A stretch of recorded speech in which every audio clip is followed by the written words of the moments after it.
There is a saying among the Kurds, no friends but the mountains. For indeed, the world has scarcely noticed when century after century, conqueror after conqueror has driven these once nomadic tribes deep within their beloved mountains to preserve their culture, their language, and their lives.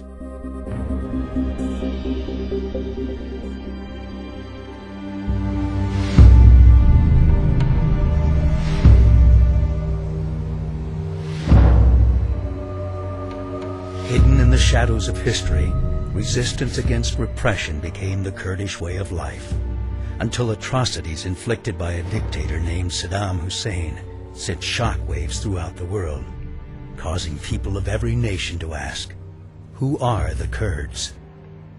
For many, awareness arrived on Bloody Friday in March of 1988, when Saddam dropped poisonous gas on the Kurdish city of Halabja, killing 5,000 within minutes, followed by 7,000 more as the bombing continued for days. Halabja was not Saddam's only chemical attack against Iraq's Kurds. It was simply the worst, captured in all its horrific detail, making it a symbol of the atrocities committed by Saddam Hussein. Saddam's tried to wipe the Kurdish people from the face of the earth. The people in Kurdistan, they are so happy because of the liberation and because now they can live in peace and free. To trace the history of the Kurds, one must begin at the beginning. For it was here, in the land some believe was once the Garden of Eden, that this resilient ancient people first left their mark upon the world. Nourished by the headwaters of the Tigris and Euphrates rivers, archaeologists believe it was within this cradle of civilization that Kurdish ancestors first pioneered agriculture, animal husbandry, weaving, metalwork, and the making of pottery. For visitors, a trip through the land of the Kurds is a trip through biblical history. The great prophets Nahum, Jonah, Habakkuk, and Daniel are all buried within the vast borders of what came to be known as Kurdistan. The city of Ahmadiyya still stands, marking the place many believed wise men, known as Magi, began their journey to follow a great star that appeared in the sky.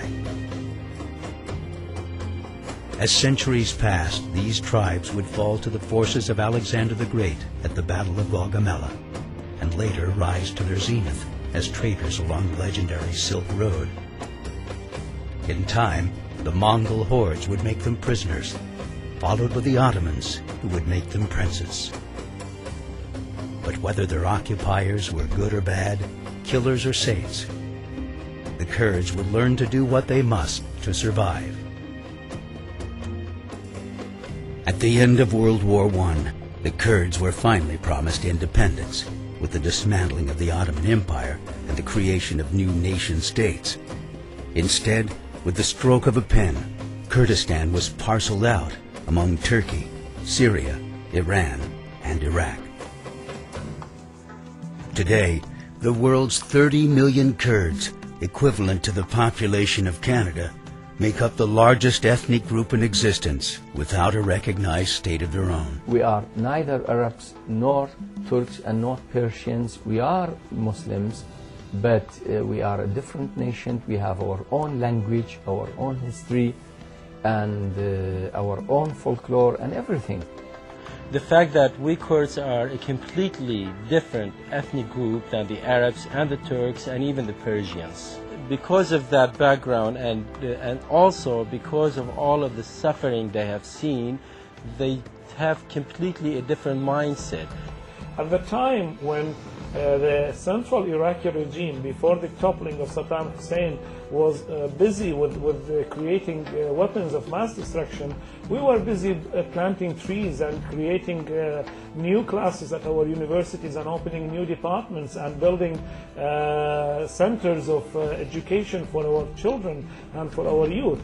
We are trying to build a nation. We are trying to improve the scientific standards of our community. We are trying to spread democracy. We are trying to teach the people how to respect each other and accept the rights of children and women in general. This country is a peaceful country. The people are very, very lovely. I don't think that our region will be a dam between us and another countries and another cultures. The Kurds are an ancient people who've lived their entire lives at the crossroads of the world, accustomed to living with people of many different religions. Today, as in the days of old, you'll find in the hearts of the Kurdish people ethnic and religious tolerance. Today, for instance, in Kurdistan, you see churches beside mosques in the Kurdish cities.